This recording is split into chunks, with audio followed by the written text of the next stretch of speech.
I'm bringing Tom to the Christmas party, Natalie announced, not looking up from her laptop screen. Consider it a trust test. I nearly choked on my coffee. My wife of 7 years had just casually dropped a bomb while reviewing quarterly marketing reports at our kitchen island, her blonde hair pulled back in that severe bun she wore when she meant business. Before we dive deeper into this story, I have one small request. Please subscribe, drop a like, comment, and hit that hype button to boost this channel so more people can discover these incredible Reddit stories. A trust test? I repeated, setting down my mug with deliberate care. The morning light streaming through our floor-to-ceiling windows caught the diamond on her wedding ring, the one I'd saved 6 months to buy. Exactly. She finally looked at me, those ice-blue eyes calculating. A secure husband would understand that bringing an ex-boyfriend to a work function is perfectly innocent. It shows trust. Tom Harlan, her college boyfriend, now a successful finance guy who'd recently moved back to town with his wife Sarah. I'd met him twice. Both times he'd looked at Natalie like she was dessert, and I was an annoying waiter. Right, I said, forcing my voice to stay level. Trust. Natalie smiled that patronizing smile I'd grown to hate. I knew you'd understand, Jack. You're so reasonable. Reasonable. The word tasted bitter. At 35, I was a senior associate at Morrison, Blake & Associates, one of the city's most prestigious law firms. I'd clawed my way up from a working-class neighborhood, put myself through law school, and built a reputation for being thorough, precise, and yes, reasonable. But reasonable had become code for pushover in Natalie's vocabulary. When's the party again? I asked, already knowing the answer. Friday night, the grand ballroom at the Meridian Hotel. You remember, the firm's annual Christmas gala? She closed her laptop with a snap. I need to get going. The Henderson campaign presentation is at 9. She kissed my cheek, a perfunctory peck that barely grazed skin, and grabbed her designer purse. The click of her heels on our hardwood floors echoed through the house until the garage door rumbled shut. I sat alone in our pristine kitchen, surrounded by the trappings of success we'd accumulated. Granite countertops, stainless steel appliances, abstract art that cost more than most people's cars. Everything looked perfect from the outside, just like our marriage. My phone buzzed. A text from my colleague Marcus. Coffee before the Peterson deposition? Can't. Family drama brewing, I typed back. The wife? Always the wife. 3 dots appeared, then disappeared. Marcus knew better than to push. He'd been divorced twice and had learned when to stay quiet. I walked to my home office and fired up my computer. The Peterson case files could wait. I had research to do. Tom Harlan worked at Blackstone Financial, pulled down mid-6 figures, and lived in Brookline with his wife Sarah, a pediatric nurse. No kids yet. He drove a Tesla, belonged to the country club, and according to his LinkedIn, had recently been promoted to Vice President of Investment Services. Most interesting was his Facebook profile. Public posts showed a man who loved attention, posting gym selfies and vacation photos with captions designed to impress. But it was the comments on Natalie's posts that made my jaw clench. Heart-eye emojis on her professional headshots. Looking amazing as always on her vacation photos. Lucky guy on our anniversary post, with a winking emoji. I'd dismissed it before as harmless flirtation. Now it felt like reconnaissance. My phone rang. Morrison, Blake's main line. Jack Mason. Jack, it's Patricia from reception. Your wife called. She left her phone at home and asked if you could bring it to her office. Of course. Thanks, Patricia. Natalie's phone sat on her nightstand, still plugged into its charger. She must have been more flustered than she'd let on. I unplugged it, intending to drive straight to her office, but the screen lit up with a notification. Tom. Can't wait to see you tonight. It's been too long. The message preview showed on the locked screen. My thumb hovered over the home button. Natalie used the same passcode for everything, our anniversary date. She'd never changed it, probably never thought she'd need to. The phone unlocked on the first try. The text thread with Tom went back 3 weeks. My hands started shaking as I scrolled through message after message. Tom. Dinner was incredible, just like old times. Natalie. Better than old times? We were just kids then. Tom. Sarah's working late again Thursday. Want to grab drinks? Natalie. Jack has that client dinner. Perfect timing. Tom. I keep thinking about what you said, about settling, Natalie.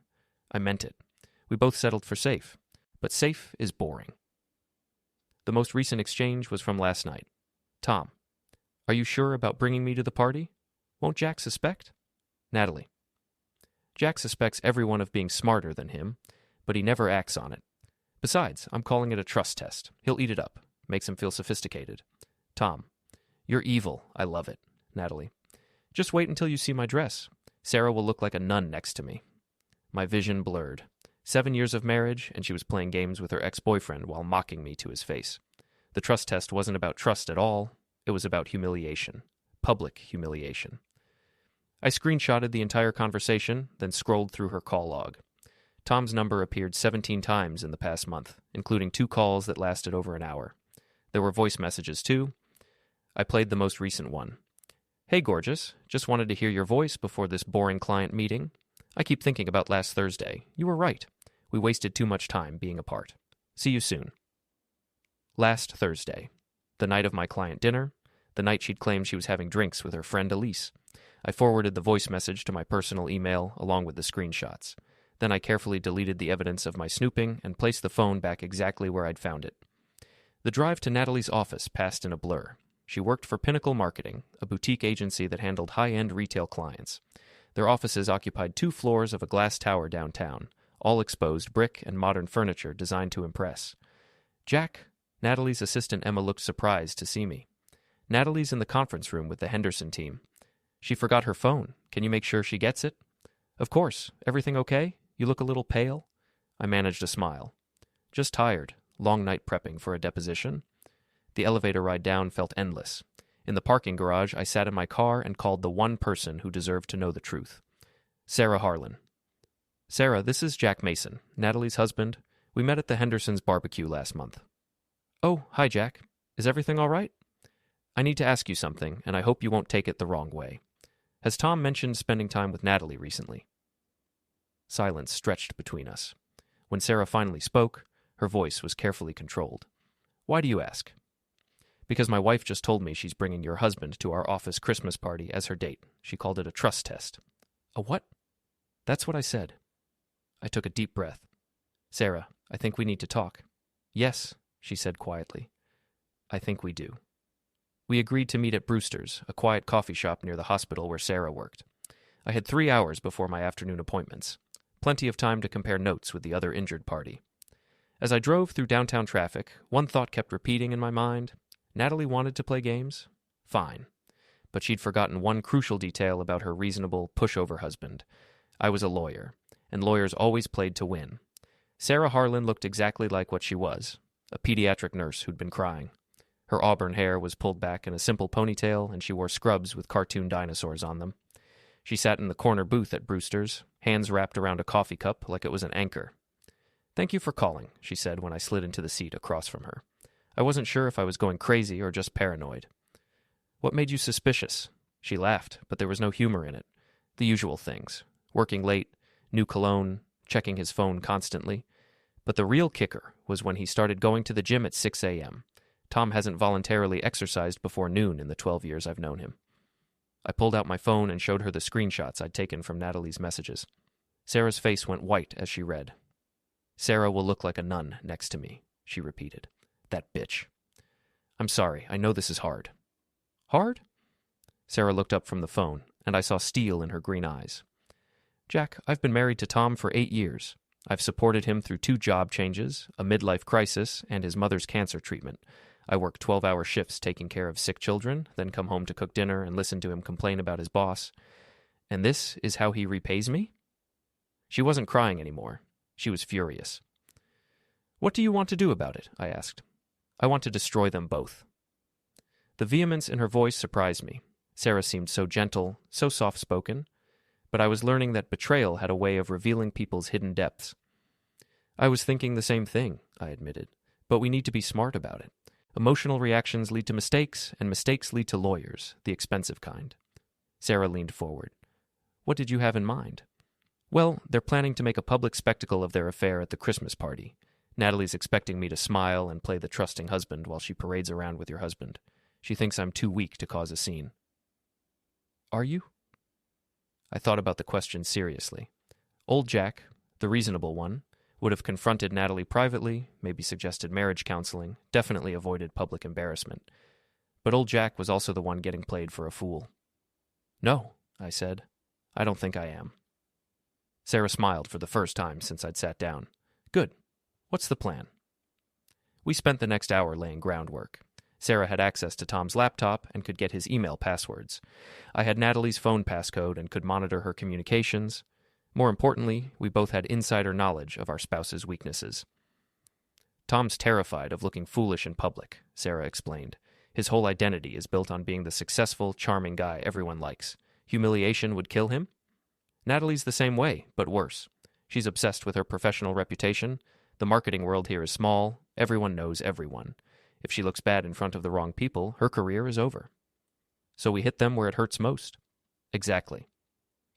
Sarah pulled out her own phone and showed me Tom's calendar. He's got a client dinner tomorrow night. Supposed to be out until 10. Natalie told me she's having drinks with her friend Elise tomorrow. Want to bet they're actually together? No bet. I'm going to follow him. I shook my head. Too risky. If he spots you, he'll know we're onto them. Better to gather evidence first, than spring the trap when we're ready. The Christmas party? The Christmas party. We exchanged phone numbers and agreed to stay in touch. As Sarah gathered her purse to leave, she paused. Jack, can I ask you something personal? Shoot. Do you still love her? The question caught me off guard. Did I still love Natalie? I loved the woman I'd married 7 years ago. The ambitious but caring marketing coordinator who'd laughed at my terrible jokes and supported my career dreams. But that woman had been replaced by someone cold and calculating. Someone who saw our marriage as a convenient arrangement rather than a partnership. I love who she used to be, I said finally. But that person's been gone for a long time. Sarah nodded. I understand. I keep waiting for the old Tom to come back, but I'm starting to think he was never real to begin with. After she left, I sat alone in the coffee shop and planned my next moves. Step 1 was gathering more evidence. Step 2 was recruiting allies. Step 3 would be the party itself, the grand finale where everything would come crashing down. My phone buzzed with a text from Natalie. Thanks for bringing my phone. Working late tonight? The Henderson presentation needs revisions. Don't wait up. I texted back, no problem. Good luck with the presentation. But I didn't go home. Instead, I drove to Pinnacle Marketing's building and waited in the parking garage. At 6:30, employees started trickling out. At 7, the exodus was complete. By 8, the building was dark except for security lighting. Natalie's BMW was nowhere to be seen. I drove past Tom's office building downtown. His Tesla wasn't in its assigned spot either. They were together somewhere, probably laughing about how easy it was to fool their trusting spouses.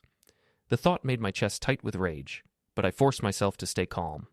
Anger was a luxury I couldn't afford. Not yet.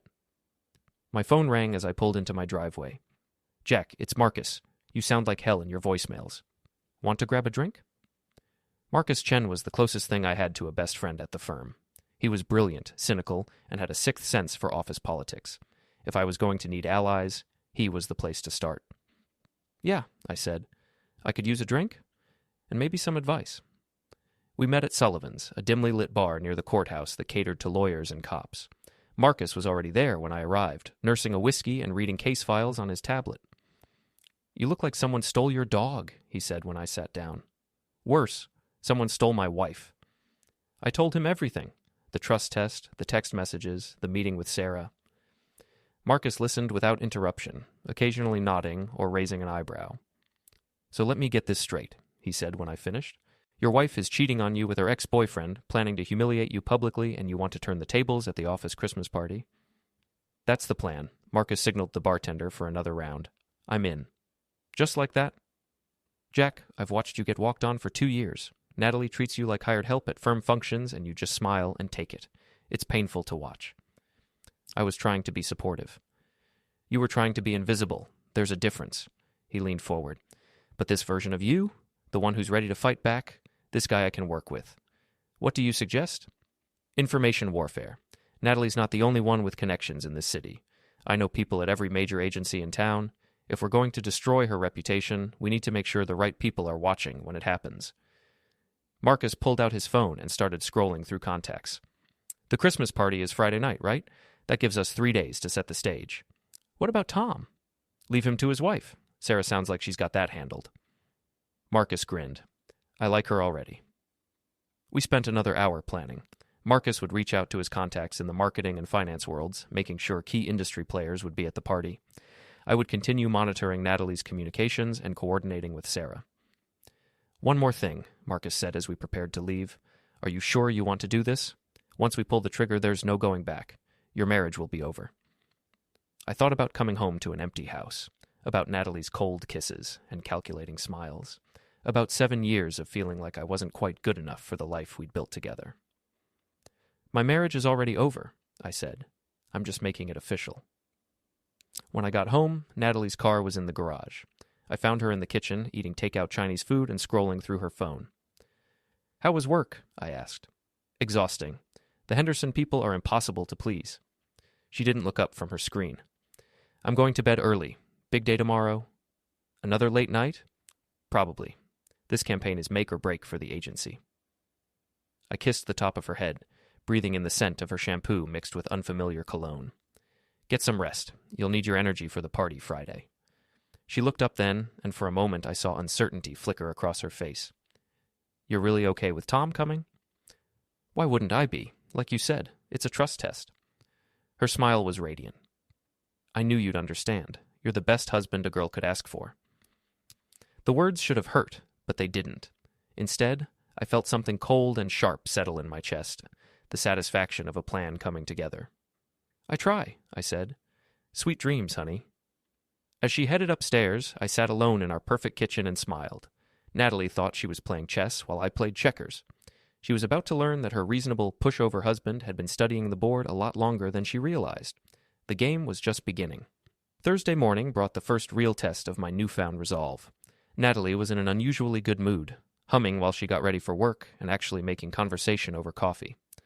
"I was thinking we should plan a vacation," she said, applying lipstick in the hallway mirror. "Maybe somewhere tropical. It's been forever since we had real time together." The casual cruelty of it took my breath away. She was planning a romantic getaway while conducting an affair, probably trying to assuage her guilt, with gestures that cost nothing. "Sounds great," I managed. "After the holidays?" "Perfect. I'll look into some resorts." She kissed my cheek, leaving a faint lipstick mark. "Have a good day, honey." The endearment felt like a slap. I waited until her car disappeared down our street before allowing myself to feel the full weight of her betrayal. 7 years of marriage, and she could lie to my face without a flicker of conscience. My phone buzzed with a text from Sarah. "Tom left early for client meetings. His calendar shows nothing until 2 p.m. I typed back, "Natalie's schedule is mysteriously light today, too. Want to do some reconnaissance?" "Already on it. Meet me at the Starbucks on Newberry Street at noon. I have something to show you." The morning crawled by. I tried to focus on the Patterson deposition, but my mind kept wandering to Natalie and Tom. Were they having lunch together right now? Laughing about their secret? Planning their next move? At 11:30, I told my assistant I'd be out for the rest of the day and drove into the city. Sarah was already at Starbucks when I arrived, laptop open and a grim expression on her face. "I got into Tom's email," she said without preamble. "You need to see this." She turned the screen toward me. Tom's inbox was full of messages from Natalie, but these weren't the flirty texts I'd seen on her phone. These were detailed, calculating discussions about their affair. From natalie.masonypinnaclemktg.com to tharlanblackstonefinancial.com. Subject, logistics. "Tom, we need to be more careful about timing. Jack's been asking questions about my late nights. Maybe we should cool it until after the party." And Tom's response was immediate. From tharlaneblackstonefinancial.com to natalie.masonpinnaclemktg.com. Subject, RE Logistics. "No way. I've waited too long to have you back. Besides, your husband is clueless, Sarah too. They see what they want to see. The party will be perfect, hiding in plain sight while we plan our next move." Next move? I looked at Sarah. "What does that mean?" "Keep reading." The email chain continued. From natalie.masonpinnaclemktg.com to tharlaneblackstonefinancial.com. Subject, RE Logistics. "You're right about the timing. I've been thinking about what you said, about not wanting to sneak around forever. Maybe it's time to stop pretending our marriages are working. The party could be a trial run. See how it feels to be together publicly." Number from tharlaneblackstonefinancial.com to natalie.masonpinnaclemktg.com. Subject, RE Logistics. "I love the way you think. Let's give our spouses a taste of the future. If they can't handle seeing us together, that tells us everything we need to know. Besides, I'm tired of pretending Sarah's enough for me. You have ruined me for ordinary women." My hands were shaking by the time I finished reading. This wasn't just an affair, it was a plan to blow up both marriages publicly. They were using the Christmas party as a test run for leaving their spouses. "There's more," Sarah said quietly. She clicked on another email thread. From natalie.masonpinnaclemktg.com to tharlaneblackstonefinancial.com. Subject, exit strategy. I talked to a lawyer friend about divorce proceedings. Community property state means everything gets split 50-50, but there are ways to protect assets if you plan ahead. Jack makes good money, but he's not liquid. The house, his 401k, some savings. Nothing I can't live without. What about your situation? In from tharlaneblackstonefinancial.com to natalie.masonpinnaclemktg.com. Subject, RE, exit strategy. Sarah doesn't have much. Nurse's salary, small inheritance from her grandmother. The house is in both names, but I can probably keep it. She's too nice to fight dirty. The real question is timing. Do we wait until after the holidays or pull the trigger sooner? I felt like I'd been punched in the stomach. They weren't just planning to humiliate us, they were strategizing how to financially devastate us in the process. How long has this been going on? I asked. Sarah scrolled through the email timestamps. The first message is from 6 weeks ago, right after Tom got back from that business trip to Chicago. Chicago. Natalie went to a marketing conference there 6 weeks ago. Same conference. They reconnected there and have been planning this ever since. Sarah's voice was bitter. 12 years of marriage, and I'm just a line item in his exit strategy. I studied her face. The gentle nurse from yesterday was gone, replaced by someone harder and more determined. Good. We were going to need that steel. What do you want to do? I asked. I want to beat them at their own game. She closed the laptop. But I need your help. Whatever you need. Tom's planning to ask for a divorce right after New Year's. He's already moved money into accounts I don't have access to. But two can play that game. Sarah pulled out a manila folder. Inside were bank statements, investment records, and insurance policies. Tom's complete financial picture.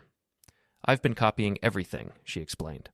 Tom thinks I'm too trusting to check up on him, but I'm a nurse. I'm trained to pay attention to details. The numbers were impressive. Tom was worth significantly more than I'd realized.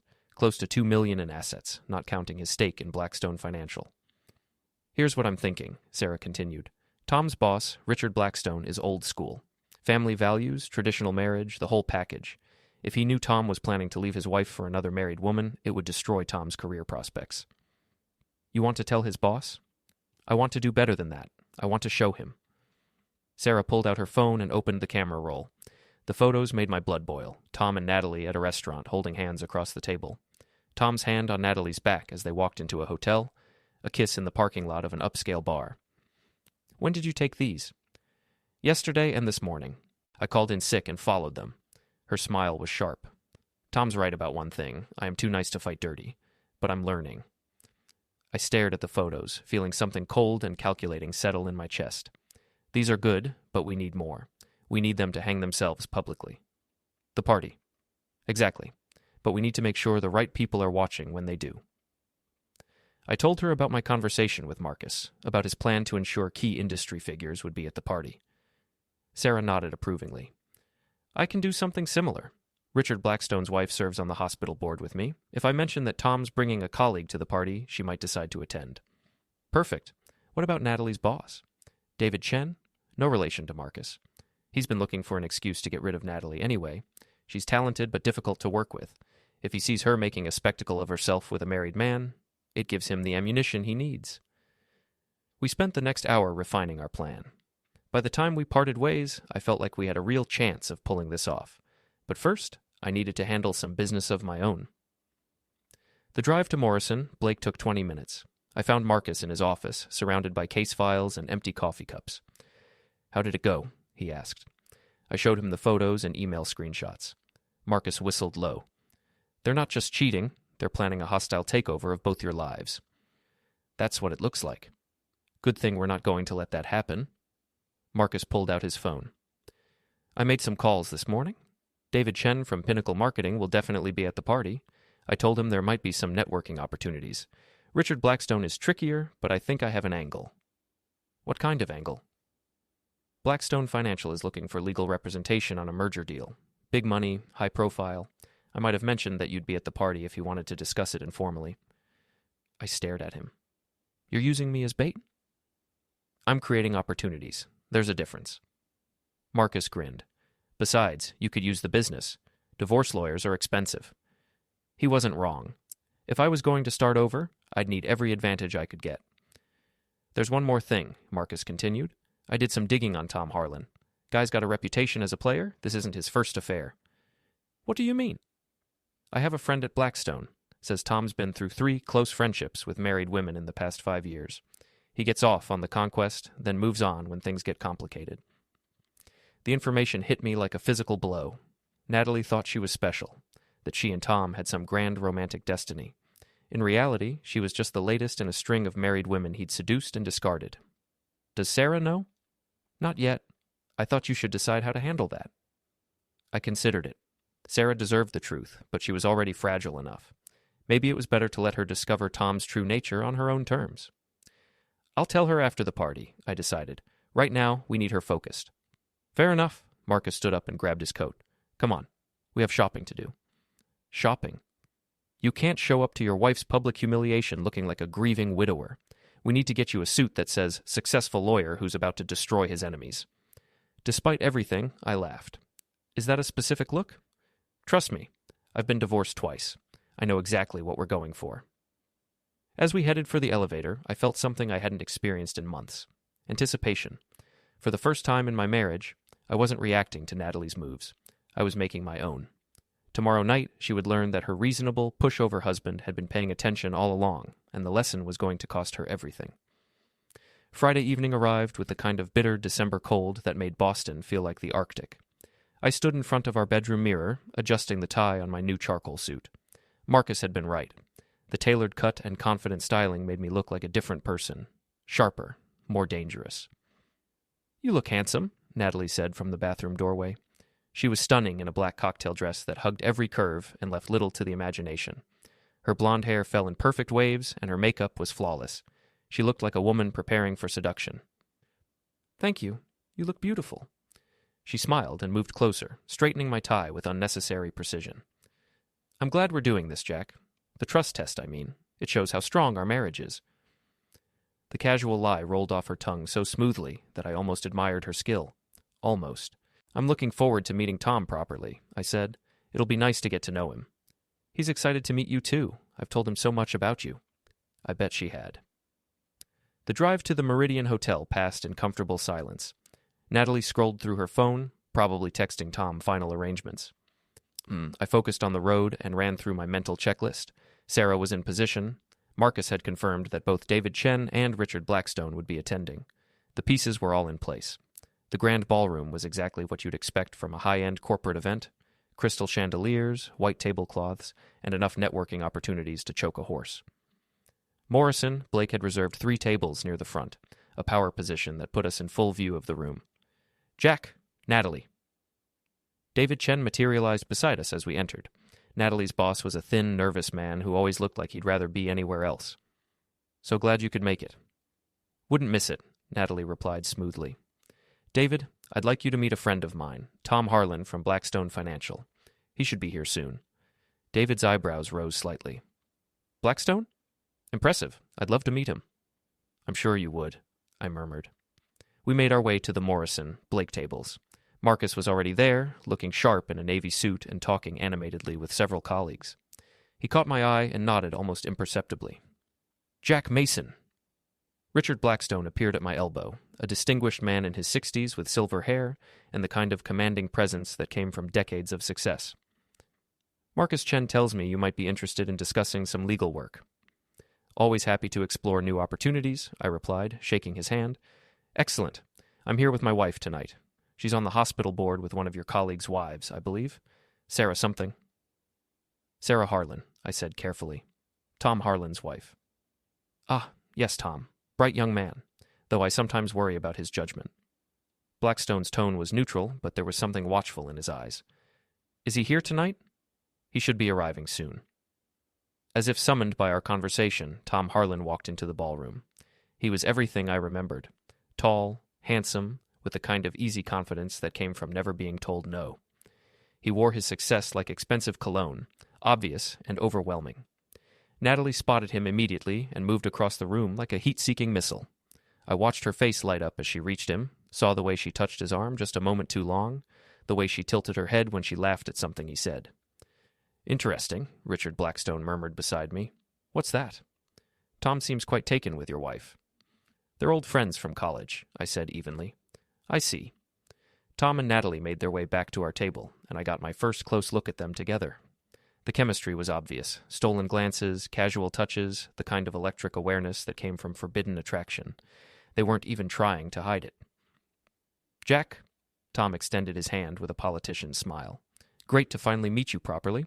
Natalie talks about you all the time." His handshake was firm, his eye contact direct. He was good at this. The charming performance, the concerned interest in my work, the casual compliments about my wife. If I hadn't read his emails, I might have actually liked him. "Tom's been telling me about his work at Blackstone," Natalie said, her hand resting on his arm. "It sounds fascinating." "It is," Tom agreed, though not nearly as creative as what Natalie does. Marketing is an art form. They were gazing at each other like teenagers. I glanced around the table and saw that everyone had noticed. Marcus looked disgusted, David Chen appeared puzzled, and Richard Blackstone's expression had gone carefully blank. "Tom," Blackstone said quietly, "might I have a word?" "Of course, sir." Tom's confidence flickered slightly, but he followed his boss toward the bar. "I should check my makeup," Natalie announced, clearly wanting to intercept whatever conversation was happening. "I'll come with you," said a voice behind us. Sarah Harlan stood there in a simple but elegant navy dress, her auburn hair styled in an updo that showed off her graceful neck. She looked beautiful, composed, and absolutely furious. "Sarah," Natalie's face went white. "I didn't realize you were coming." "Last-minute decision. The hospital board meeting ended early, and Mrs. Blackstone mentioned the party. I thought it would be nice to support Tom." The two women stared at each other across the table. Sarah's smile was sharp enough to cut glass. "Shall we?" Sarah gestured toward the ladies' room. They left together, and I found myself alone with Marcus and David Chen. The silence stretched uncomfortably until David cleared his throat. "Jack, I have to ask, is there something going on between your wife and Tom Harlan?" Marcus and I exchanged glances.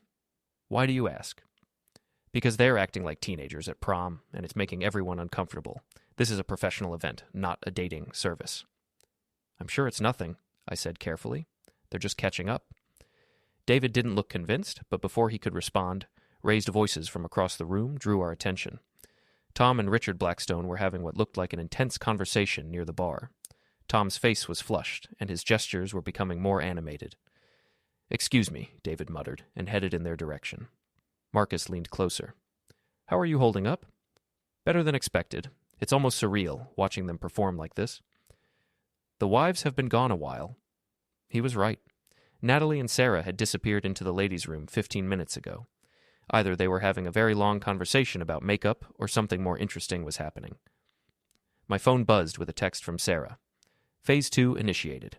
Be ready." Before I could respond, Natalie emerged from the ladies' room. She looked shaken, her perfect composure cracked around the edges. Sarah followed a moment later, calm and collected. "Everything all right?" I asked as Natalie sat down. "Fine," she said tightly. "Just girl talk." Sarah took the empty seat beside me, Tom's seat. "I hope you don't mind if I join you. Tom seems to be having a work crisis." Indeed, Tom was still deep in conversation with his boss, but now David Chen had joined them. The three men were huddled together, and none of them looked happy. "I'm sure it's nothing serious," Natalie said, but her voice was strained. "Oh, I don't know," Sarah replied pleasantly. "Tom's been under a lot of stress lately. Working late, mysterious phone calls, secret meetings. You know how it is." Natalie's face went pale. "I wouldn't know." "Of course not. You're not married to him." The words hung in the air like a challenge. I watched Natalie struggle to find a response, saw the exact moment she realized that Sarah knew everything. "Sarah," she began. "It's Mrs. Harlan," Sarah corrected coldly, "and I think we understand each other perfectly." The confrontation was interrupted by Tom's return to the table.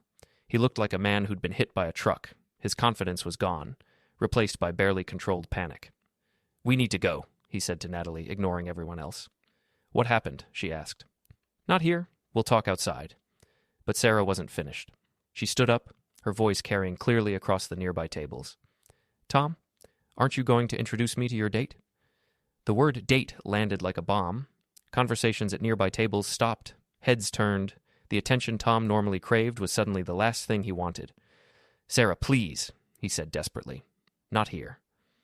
"Why not here? You brought her to a public event. Surely you want people to know about your relationship." Natalie looked like she wanted to disappear. "Sarah, I think there's been a misunderstanding." "Has there?" Sarah pulled out her phone. "Because I have photos that suggest otherwise." She held up the screen, showing the image of Tom and Natalie kissing in the restaurant parking lot. The people at the surrounding tables could see it clearly. The silence that followed was deafening. Tom made a grab for the phone, but Sarah stepped back smoothly. "I wouldn't do that, Tom. There are witnesses." "You crazy bitch. Tom." Richard Blackstone's voice cut through the tension like a blade. He stood behind Tom, his face granite hard. "I think you should leave. Now." "Mr. Blackstone, I can explain." "No explanation necessary. Your resignation will be on my desk Monday morning." The words hit Tom like a physical blow. He staggered backward, his face going gray. "Richard, please." Natalie stepped forward. "This is all a misunderstanding." "Mrs. Mason." David Chen appeared at her elbow. "I think we should talk. Privately." The dominoes were falling exactly as we'd planned. Tom's career was over. Natalie was about to face her own reckoning, and Sarah and I had front-row seats to watch it happen. But the best part was still coming. I stood up, straightening my tie, and looked around the room. Every conversation had stopped. Every eye was on our table. The moment Natalie had orchestrated to humiliate me had become her own public execution. "Ladies and gentlemen," I said, my voice carrying clearly in the silence, "I'd like to propose a toast." I raised my champagne glass, and the gesture seemed to echo through the suddenly silent ballroom. 200 of the city's most influential lawyers, marketers, and business leaders turned to watch what they assumed would be an awkward attempt to salvage a social disaster. They had no idea what was coming. "To trust," I began, my voice steady and clear. "My wife recently taught me that trust isn't something you assume, it's something you test." Natalie's face went white. She knew that tone, knew I only used it in court when I was about to destroy an opposing witness. She suggested that a secure husband should be comfortable with his wife bringing her ex-boyfriend to a company party. A trust test, she called it. Murmurs rippled through the crowd. Phones appeared as people began recording what was clearly about to become legendary office gossip. And she was right. Trust should be tested, so I decided to test hers. I pulled out my own phone, the screenshots already queued up. These are text messages between my wife and Tom Harlan, discussing their affair and their plans to leave their spouses after publicly humiliating us tonight. The first screenshot appeared on my phone screen, clearly visible to the surrounding tables. Sarah moved smoothly to display her own photos on a nearby table, creating a second viewing station. "This email thread," I continued, "shows them discussing exit strategies and asset protection, essentially planning how to financially devastate their spouses while conducting their affair." David Chen stepped closer to read the messages, his face darkening with each revelation. Richard Blackstone did the same, his expression shifting from anger to disgust. "The trust test worked perfectly," I said, looking directly at Natalie. "I learned that my wife is a calculating adulteress who views our marriage as a business arrangement to be dissolved at her convenience." "Jack, please," Natalie whispered, tears streaming down her face. "Not like this." "Not like what? Not publicly? Not in front of your colleagues and clients?" I smiled coldly. "But this was your idea, honey. You wanted to test our marriage in public? Congratulations, it failed." Tom tried to step forward, but Marcus materialized beside him, a hand on his shoulder. "I wouldn't," Marcus said quietly. "You're in enough trouble already." "This is insane," Tom sputtered. "You can't just—" "Actually, I can." I turned to address the crowd. "See, the beautiful thing about being a lawyer is that you learn to document everything. Every text, every email, every secret meeting, it's all evidence." Sarah stepped forward, her voice carrying clearly. "Tom thought I was too trusting to investigate his affairs. He was wrong. I have financial records showing how he's been hiding assets, preparing for a divorce he planned to spring on me after the holidays." She held up a manila folder thick with documents. Bank transfers, investment moves, even a consultation with a divorce attorney, all dated and documented. Richard Blackstone held out his hand. "May I see those?" Sarah handed him the folder. As he flipped through the contents, his face grew darker. "Tom," he said finally, "you used company resources to meet with attorneys about your personal affairs. That's a violation of your employment contract." "Sir, I can explain." "No need. Security will escort you out. Your personal effects will be mailed to you. Tom's world was crumbling in real time. His job, his reputation, his marriage, all destroyed in the span of 10 minutes. He looked around desperately, seeking an ally, but found only disgusted faces and raised phones. "This isn't over," he said to me, his voice shaking with rage. "Yes, it is." I stepped closer, lowering my voice so only he could hear. "You're unemployed, your wife is divorcing you, and everyone in this room knows exactly what kind of man you are. You have no power here." Tom looked like he wanted to throw a punch, but the presence of 200 witnesses kept him in check. Instead, he turned and pushed through the crowd toward the exit, leaving Natalie alone to face the consequences. David Chen was reading the email screenshots on my phone, his expression growing more appalled by the minute. "Natalie," he said finally, "these messages were sent from your company email account. David, I can explain. You used Pinnacle Resources to conduct a personal affair and plan the dissolution of your marriage. That's grounds for immediate termination. You can't fire me for my personal life.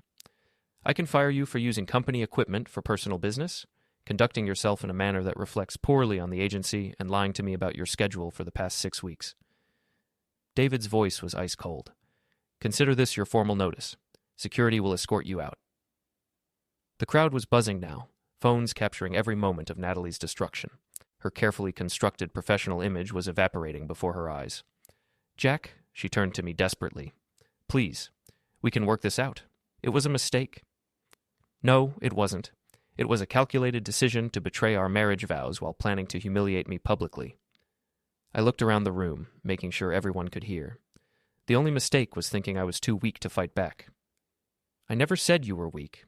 You called me reasonable. In your world, that's the same thing." I finished my champagne and set the glass down. "But here's the thing about reasonable people, Natalie. We pay attention. We document everything. And when we finally decide to act, we don't make mistakes." The security guards had arrived, professional and discreet, but unmistakably present. Natalie looked around the room one last time, seeing the faces of colleagues and clients who would never look at her the same way again. "This is cruel," she whispered. "This is justice," Sarah replied. "You wanted to destroy 2 marriages for your own entertainment. Instead, you destroyed your own life." As the security guards escorted Natalie toward the exit, she turned back one final time. "Jack, what about the house? Our assets?" I smiled, and for the first time all evening, it was genuine. "What about them? You said yourself. Community property state, everything gets split 50-50. Of course, that was before you documented your adultery in writing and got yourself fired for cause. Adultery affects asset division, and unemployment affects alimony calculations." Her face went white as the implications hit her. "You planned this. I learned from the best. You taught me that marriage is just a business arrangement. Well, congratulations. You just got bought out." The security guards led her away, and the crowd began to disperse, buzzing with excitement about the drama they'd just witnessed. Within hours, the story would be all over the city's legal and marketing communities. By Monday, everyone would know exactly what had happened at the Morrison-Blake Christmas party. Marcus appeared at my elbow with a fresh drink. "How do you feel?" I considered the question seriously. I felt lighter somehow, like a weight I'd been carrying for years had finally been lifted. The reasonable, accommodating version of myself was gone, replaced by someone harder but more honest. "Free," I said finally. Sarah joined us, her own expression serene. "Tom's outside, trying to call an Uber. His credit cards aren't working." "Frozen the accounts?" "This morning. I figured he'd need some time to think about his choices." Richard Blackstone approached us, the manila folder still in his hands. "Mrs. Harlan, I owe you an apology. I should have seen what Tom was doing." "You're not responsible for his choices," Sarah replied gracefully. "Perhaps not, but I am responsible for the company he kept. This will not happen again." He turned to me. "Mr. Mason, I believe Marcus mentioned you might be interested in some legal work?" "Potentially." "Good. Call my office Monday. We'll discuss terms." He handed Sarah the folder. "I'm sorry for what you've been through, but I'm impressed by how you handled it. If you ever decide to leave nursing, I could use someone with your attention to detail."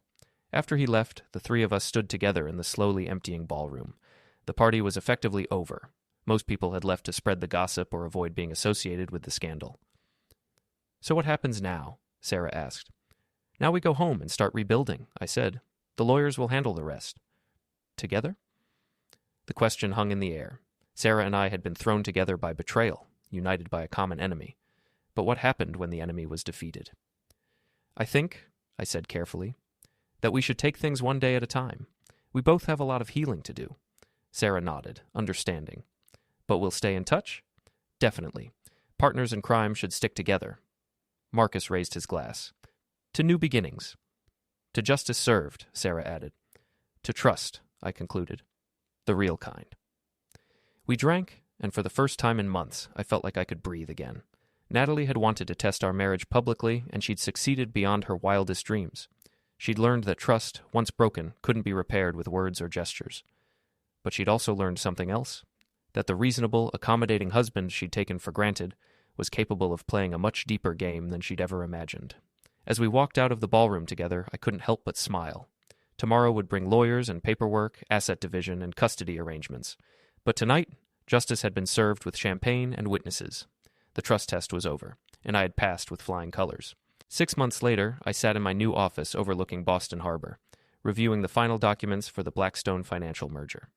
The deal was worth $20 million, and my firm's fee would set me up for life. Not bad for a reasonable pushover. The divorce had been finalized 3 weeks ago. Natalie had tried to fight the asset division, claiming the public humiliation constituted emotional abuse, but her own documented adultery made that argument laughable. She'd walked away with her car, her clothes, and enough money to rent a studio apartment in a less fashionable neighborhood. Her career in marketing was over. The story of the Christmas party had become legend in Boston's business circles, and no reputable agency would touch her. Last I heard, she was working retail at a department store and living with her mother. Tom had fared even worse.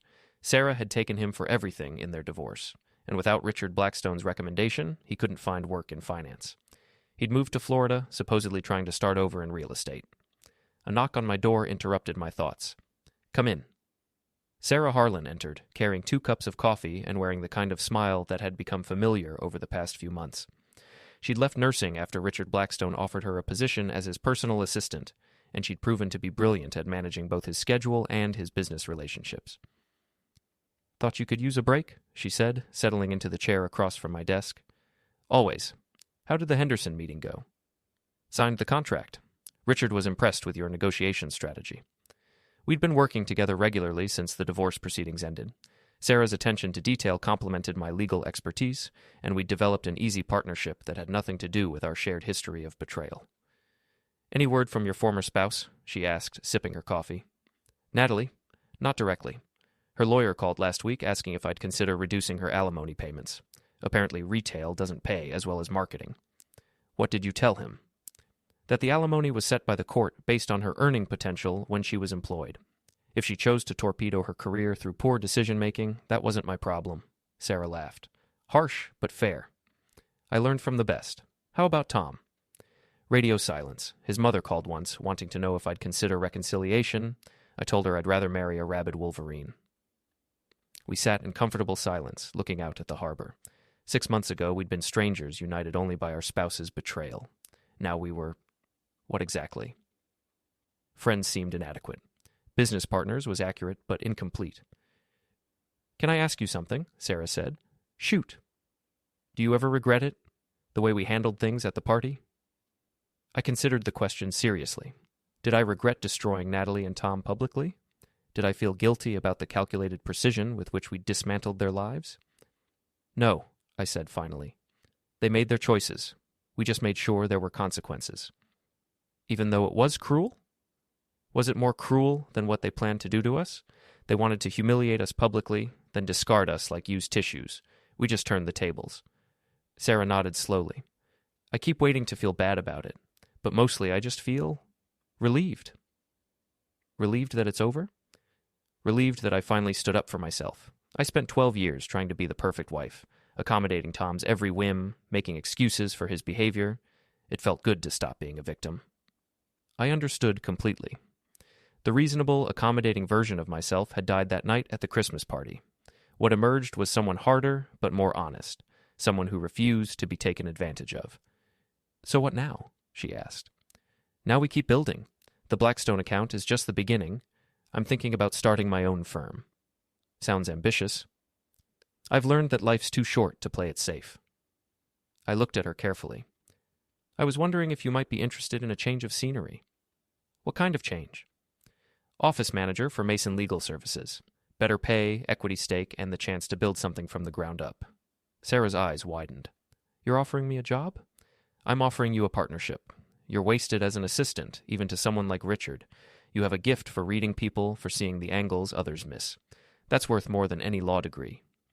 She was quiet for a long moment, staring out at the harbor. When she finally spoke, her voice was soft. Are you sure this is about business? The question I'd been avoiding for weeks. Sarah and I had chemistry. Anyone could see it. But we'd both been burned badly, and neither of us was ready to trust our judgment about relationships. Honestly, I don't know. But I know you're brilliant. I know I trust you, and I know we work well together. Everything else we can figure out as we go. She smiled, the first truly relaxed smile I'd seen from her since the night we'd met at Brewster's coffee shop. When do I start? How about Monday? Done? She stood up and extended her hand. Partners? I shook it, feeling the same electric awareness that had been building between us for months. But this time, it didn't feel dangerous. It felt like possibility. Partners. After she left, I turned back to my computer and opened a new document. Mason Legal Services, business plan, I typed. My phone buzzed with a text from Marcus. Drinks tonight?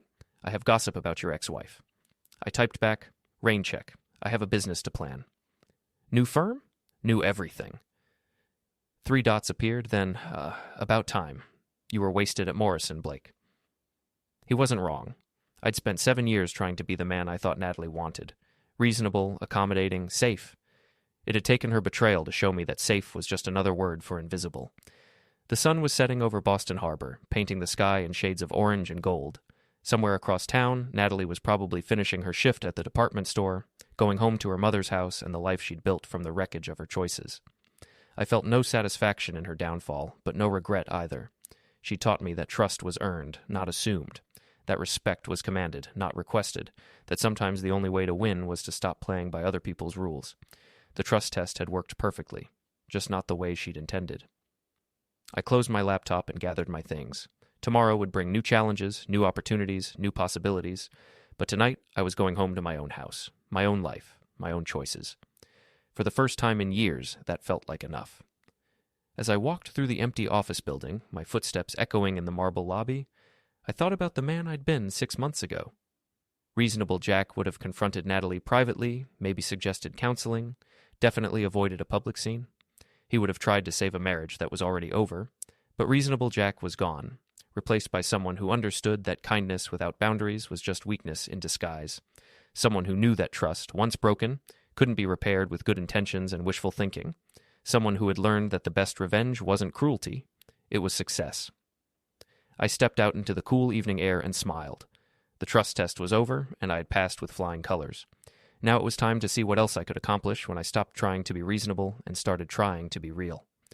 The future stretched ahead, full of possibilities I'd never dared to imagine when I was trying to be the perfect husband to an imperfect wife. Sarah would be part of it, in whatever capacity felt right for both of us. The business would grow, the scars would heal, and somewhere in the distance, barely audible over the sound of traffic and harbor waves, I could swear I heard the sound of dominoes falling, not the ones that had destroyed my old life, but the ones that would build my new one. Justice had been served, trust had been tested and found wanting, and from the ashes of betrayal, something stronger had emerged. It was time to see how high it could fly.